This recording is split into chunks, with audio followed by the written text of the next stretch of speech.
아빠, 이거 가지고 가, 제발. 새벽 골목길, 맨발로 뛰어나온 딸이 노인의 낡은 점퍼 주머니에 무언가를 억지로 밀어 넣었습니다. 꼬깃꼬깃한 흰 봉투였습니다. 안 돼. 이건 내 전 재산이잖아. 노인이 봉투를 빼내려 하자 딸이 그 손을 세게 눌렀습니다.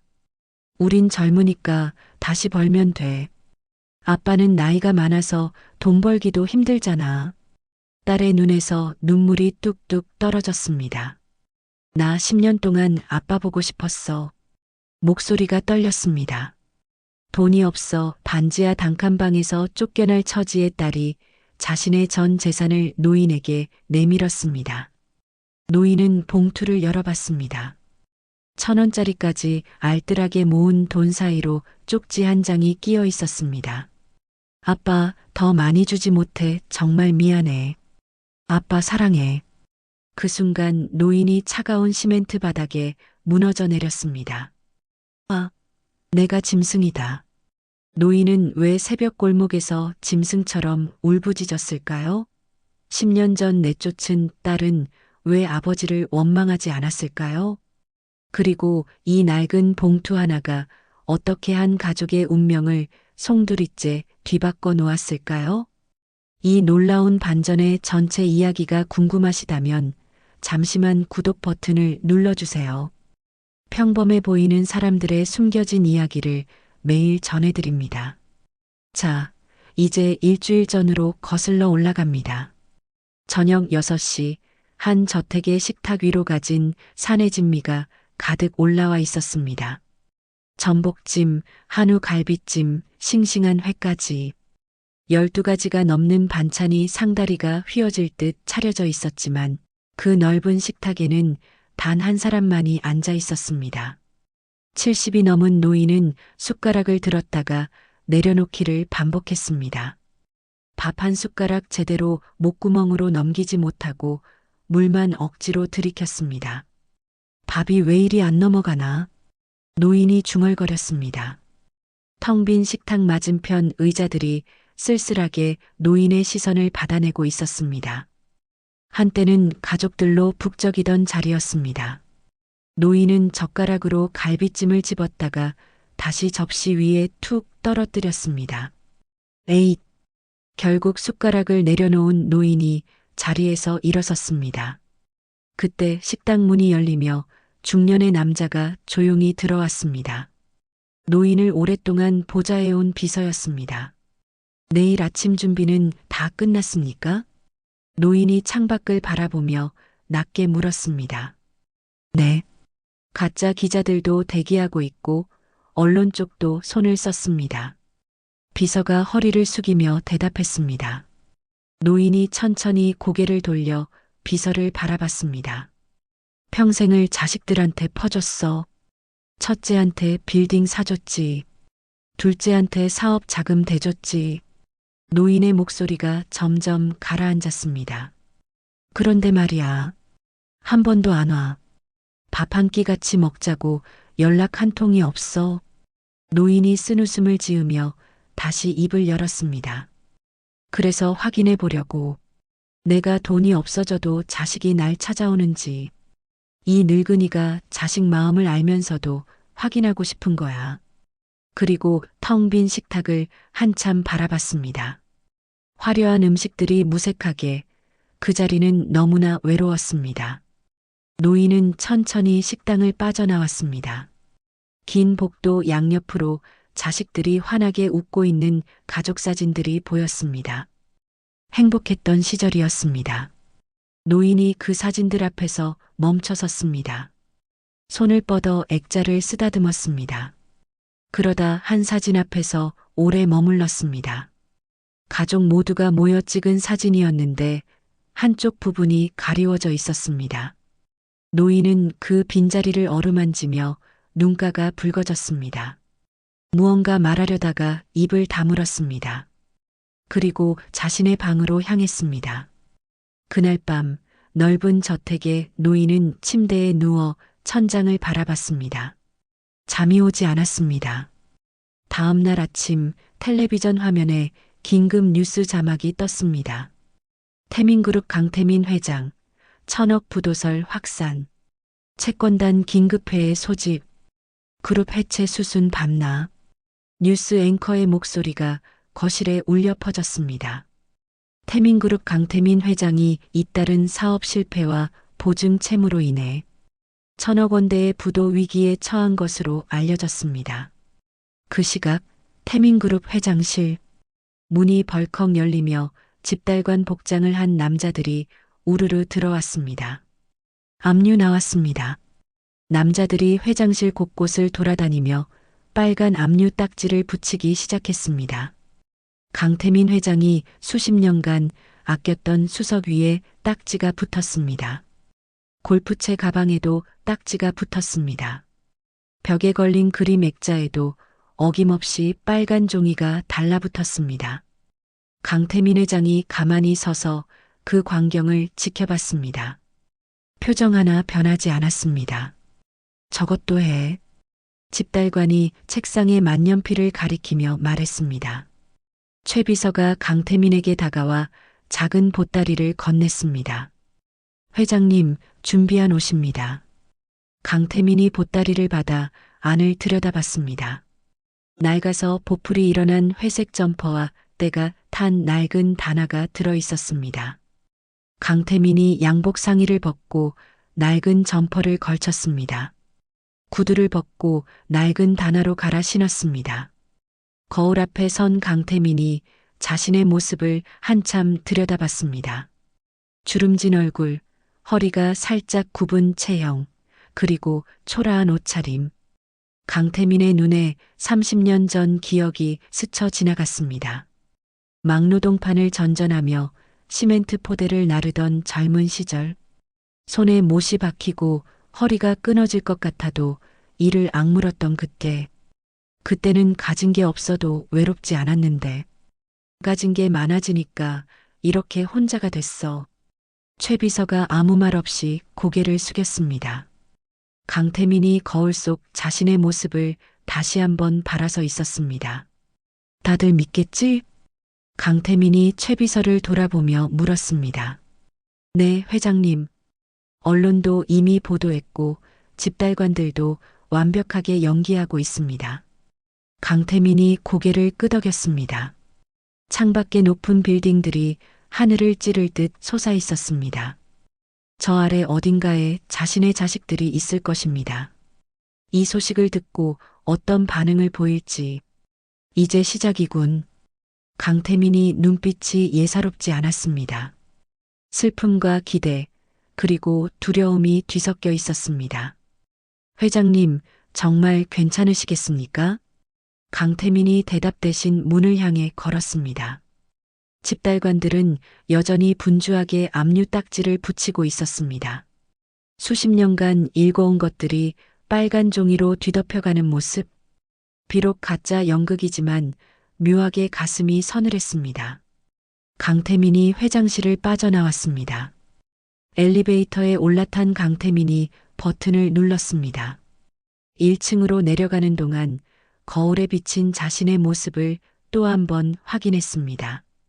이제 진짜 내 자식들의 마음을 보겠구나. 해가 지기 시작했습니다. 강태민은 고급 아파트 단지 앞에 서 있었습니다. 장남 민주가 사는 펜트하우스였습니다.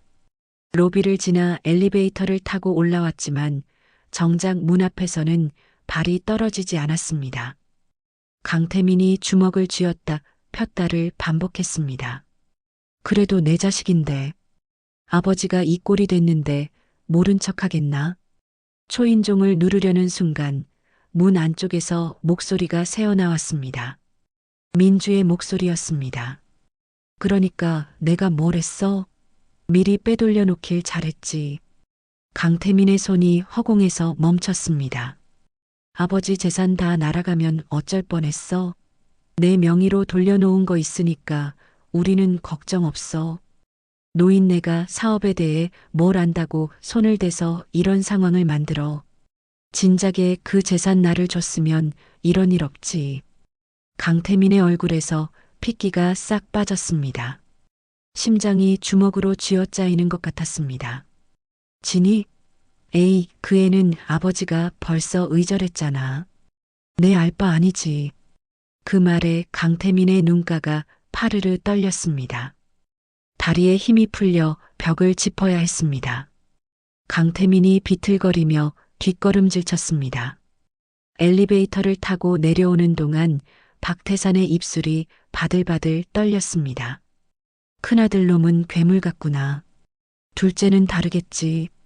밤이 깊어서야 강태민은 둘째 집 앞에 도착했습니다. 고급 빌라 단지의 조용한 골목이었습니다. 강태민이 떨리는 손으로 초인종을 눌렀습니다. 안에서 낡은 점퍼를 입은 초라한 노인의 모습을 보고 있는지 인터폰 너머로 아무 소리도 들리지 않았습니다. 둘째야, 아빠다. 문 좀 열어라. 강태민이 인터폰에 대고 말했습니다. 대답이 없었습니다. 아빠가 좀 어렵게 됐다. 얼굴 좀 보자. 여전히 침묵이었습니다. 그때 2층 창문의 불빛이 꺼졌습니다. 분명히 안에 있으면서 없는 척하는 것이었습니다. 애들아. 강태민의 목소리가 갈라졌습니다. 5분이 지나고 10분이 지났습니다. 창문에는 다시 불이 켜지지 않았습니다. 강태민이 고개를 떨구고 어깨가 축 처졌습니다. 발걸음을 돌리는 강태민의 등이 얼마나 작아 보이는지 가로등 불빛만이 알고 있었습니다. 강태민은 공원 벤치에 앉았습니다. 인적이 끊긴 공원에는 가로등 불빛만 희미하게 켜져 있었습니다. 강태민이 두 손으로 얼굴을 감쌌습니다. 부도난 게 회사가 아니라 내 인생이구나. 평생을 자식들한테 쏟아부었는데 이것이 돌아온 거야. 소리 없이 눈물이 흘러내렸습니다. 주름진 볼을 타고 내린 눈물이 낡은 점퍼 위로 떨어졌습니다. 한참을 그렇게 앉아있던 강태민이 품속을 더듬었습니다. 지갑 깊숙한 곳에서 낡은 사진 한 장을 꺼냈습니다. 10년 전에 찍은 가족 사진이었습니다. 그런데 사진 한쪽이 가위로 오려져 있었습니다. 강태민이 거친 손가락으로 그 빈자리를 어루만졌습니다. 진이야. 떨리는 목소리로 이름을 불렀습니다. 내가 그때 왜 그랬을까? 왜 그렇게까지 했을까? 강태민의 눈에서 다시 눈물이 흘러내렸습니다. 사진 속 빈자리가 가슴을 후벼 팠습니다. 강태민이 사진을 가슴에 품고 고개를 떨구었습니다. 죽기 전에 미안하다는 말이라도 해야겠다. 공원의 찬 바람이 노인의 구부정한 등을 스쳐 지나갔습니다. 가로등 아래 앉은 노인의 그림자가 길게 늘어져 있었습니다. 그 그림자마저 외로워 보였습니다. 강태민이 비서에게 전화를 걸었습니다. 진이 주소 알아낼 수 있나? 네, 따님께서 지금 변두리에 사시는데요. 재개발이 임박한 지역이라 곧 철거가 들어갈 예정입니다. 반지하 단칸방에서 어린 아들과 둘이 살고 있다고 합니다. 강태민의 손에 힘이 들어갔습니다. 뭐라고? 강태민이 눈을 질끈 감았습니다. 주소 불러라. 지하철을 2번 갈아타고 마을버스를 또 갈아탔습니다. 버스에서 내린 강태민의 눈앞에 가파른 언덕길이 펼쳐졌습니다. 좁은 골목 양옆으로 낡은 집들이 다닥다닥 붙어 있었습니다. 강태민이 언덕을 오르기 시작했습니다. 10걸음을 채 걷지 못하고 숨이 차올랐습니다. 가쁜 숨을 몰아쉬며 전봇대를 붙잡았습니다. 다리가 후들거렸습니다. 잠시 숨을 고른 강태민이 다시 발을 내디뎠습니다. 주소지에 적힌 건물은 허름한 다세대 주택이었습니다. 외벽의 페인트가 벗겨지고 녹슨 계단 난간이 위태롭게 흔들렸습니다. 강태민이 반지하로 내려가는 계단 앞에 섰습니다. 축축한 기운이 발밑에서 올라왔습니다. 콜록콜록. 문틈으로 아이의 기침소리가 새어나왔습니다. 강태민의 가슴이 철렁 내려앉았습니다. 떨리는 손으로 문고리를 잡았지만 문을 두드리지 못하고 몸을 돌렸습니다. 골목 어기 전봇대 뒤에 몸을 숨기고 섰습니다. 어둠이 내려앉은 골목길 끝에서 누군가 나타났습니다. 절뚝거리는 걸음으로 힘겹게 언덕을 올라오고 있었습니다. 강태민이 숨을 멈췄습니다. 야위어서 뼈만 앙상하게 남은 몸, 핏기 없는 얼굴, 헝클어진 머리카락. 진이었습니다. 강태민이 입을 손으로 틀어막았습니다. 한쪽 손으로 허리를 받치며 수진이 고개를 돌렸습니다. 그때 전봇대 뒤 어둠 속에 서 있는 사람이 눈에 들어왔습니다. 수진의 몸이 굳었습니다. 심장이 쿵 하고 내려앉는 것 같았습니다. 노인의 실루엣이 보입니다. 구부정한 등, 흰 머리카락, 낡은 구두. 아빠. 진이의 입에서 떨리는 목소리가 흘러나왔습니다. 강태민이 화들짝 놀라 몸을 돌렸습니다. 도망치듯 골목 반대편으로 걸음을 옮겼습니다. 아빠. 수진이 뛰어가 박태산의 옷자락을 붙잡았습니다. 아빠 맞지? 아빠잖아. 강태민이 멈춰섰습니다. 아빠 나야. 수진이야. 수진의 목소리가 울먹였습니다. 강태민이 천천히 고개를 돌렸습니다. 진이야. 강태민의 목소리가 갈라졌습니다. 진이는 아버지의 손을 덥석 잡았습니다. 얼음장처럼 차가웠습니다. 아빠 손이 왜 이렇게 차가워? 진이가 아버지의 손을 자신의 양손으로 감쌌습니다. 호, 입김을 불어가며 비볐습니다. 좁은 방 안으로 들어서자 퀴퀴한 습기 냄새가 코를 찔렀습니다. 방 한쪽 구석에 6살쯤 된 남자아이가 앉아 그림을 그리고 있었습니다. 지훈아, 인사드려. 할아버지야. 아이가 낯선 노인을 보고 눈을 동그랗게 뜨더니 엄마 등 뒤로 숨었습니다. 강태민이 방 안을 둘러봤습니다. 곰팡이가 핀 벽 한쪽에 수북이 쌓인 약 봉지들, 그리고 벽에는 젊은 남자의 사진이 걸려 있었습니다. 강태민의 눈이 그 사진에 멈췄습니다. 응, 지훈이 아빠. 작년 전에 갔어요. 진이는 담담하게 대답했습니다. 작년이라고? 네, 작년에 교통사고로 떠났어요. 강태민이 벽을 짚었습니다. 다리에 힘이 풀렸습니다. 아빠 괜찮아. 앉아. 진이는 강태민을 방바닥에 앉혔습니다. 밥 안 먹었지? 내가 밥 해드릴게요. 작은 밥상이 차려졌습니다. 김치찌개 하나, 고등어 구운 토막. 수북하게 담긴 밥 위에 고등어살을 발라 올려주었습니다. 아빠 많이 먹어. 강태민의 눈시울이 붉어졌습니다. 눈물을 삼키며 숟가락 입에 넣어보지만 밥이 목구멍으로 넘어가지 않았습니다. 모래알을 삼키는 것 같았습니다. 밤이 깊었습니다. 강태민이 벽 쪽에 누웠고 그 옆에 수진과 지훈이가 나란히 누웠습니다. 얼마 후 지훈이가 새근새근 잠든 소리가 들렸습니다. 그때 강태민의 귀에 희미한 소리가 들려왔습니다. 흐흑. 수진이 숨 죽여 울고 있었습니다. 소리가 새어나가지 않게 이불을 꽉 물고 있는 것 같았습니다. 10년 전 가난한 남자를 사랑한다는 딸의 손을 뿌리쳤습니다. 내 딸 아니라고 소리 질렀습니다. 문을 닫고 다시는 보지 않았습니다. 강태민도 소리 없이 울면서 베개를 적셨습니다. 창밖으로 새벽빛이 희미하게 밝아오기 시작했습니다. 강태민이 잠든 수진과 지훈이를 깨우지 않으려고 조심스럽게 숨을 죽이며 몸을 일으켰습니다. 살금살금 방에서 나와 낡은 단화를 집어들었을 때 문틈에 끼워진 종이들이 눈에 들어왔습니다. 퇴거 명령 예고장.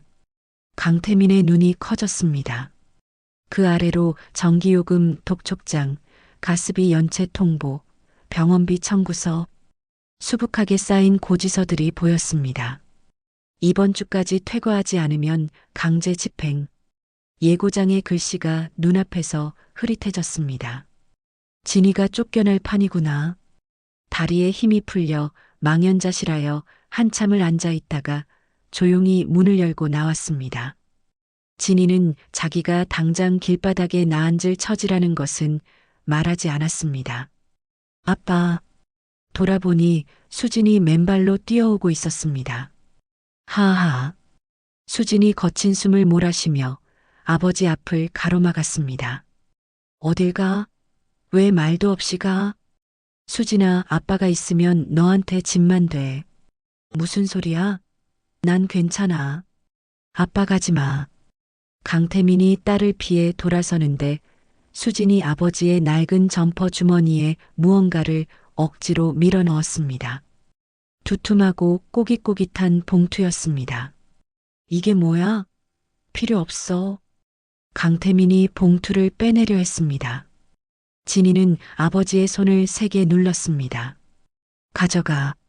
안 돼. 받을 수 없어. 아빠. 진이의 눈에서 눈물이 뚝뚝 떨어졌습니다. 이거 남편 보험금이랑 지훈이 학교 가면 이사 가려고 모은 돈이야. 강태민의 얼굴이 일그러졌습니다. 그런 돈을 왜 나한테? 우린 젊으니까 다시 벌면 돼. 이 돈으로 우선 따뜻한 찜질방이라도 가서 지내. 응? 제발. 강태민이 고개를 세차게 저었습니다. 못 받아. 이건 내 전 재산이잖아. 아빠, 제발. 진이의 목소리가 떨렸습니다. 나 10년 동안 아빠 보고 싶어서 많이 울었어. 강태민의 심장이 멎는 것 같았습니다. 아빠는 내 하나뿐인 아빠잖아. 그러니까 제발 받아줘. 응? 진이는 눈물을 훔치며 억지로 웃어 보였습니다. 강태민이 빠르게 골목을 벗어나자마자 멈춰 섰습니다. 봉투를 열어보니 1,000원짜리, 5,000원짜리, 10,000원짜리, 구겨지고 낡은 지폐들이 빼곡하게 들어 있었습니다. 한 장 한 장 알뜰하게 모은 돈이었습니다. 그 사이에 쪽지가 하나가 끼어 있었습니다. 아빠, 내가 못난 딸이라 미안해. 그때 아빠 말 안 듣고 나와서 고생만 해서 미안해. 아빠는 아프지 마. 사랑해.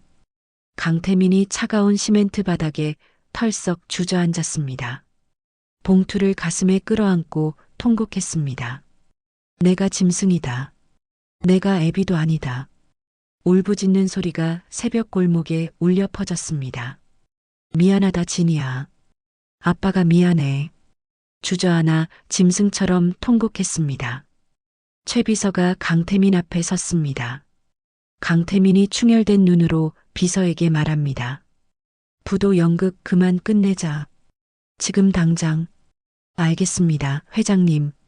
강태민이 주머니에서 진이가 준 봉투를 꺼내 무릎 위에 올려놓았습니다. 눈물 자국이 마르지 않은 얼굴로 봉투를 내려다봤습니다. 다음 날 검은 세단 여러 대가 달동네 좁은 골목길을 가득 메웠습니다. 진이는 창밖에 소란에 문을 열고 나왔습니다. 지훈이가 엄마 뒤에 바짝 붙어섰습니다. 리무진에서 말끔한 정장을 입은 강태민이 차에서 내렸습니다. 진이의 눈이 커졌습니다. 아빠, 이게 무슨... 비서가 진이에게 다가와 허리를 깊이 숙이며 말했습니다. 진이 씨, 회장님은 부도가 나지 않으셨습니다. 따님의 진심을 확인하고 싶으셨던 겁니다. 아빠가 부도가 안 났다고요? 정말 다행이에요. 강태민이 성큼 다가왔습니다. 진이 앞에 무릎을 꿇었습니다. 진이야, 아빠가 미안해. 내가 준 그 돈, 그 쪽지, 이 못난 애비 가슴에 못을 박더라. 진이는 아버지의 손을 붙잡았습니다. 집에 가자. 내 딸. 진이는 입술을 깨물었습니다. 눈물이 멈추지 않았습니다. 지훈아, 할아버지야. 이리 와. 지훈이가 머뭇거리며 앞으로 나왔습니다.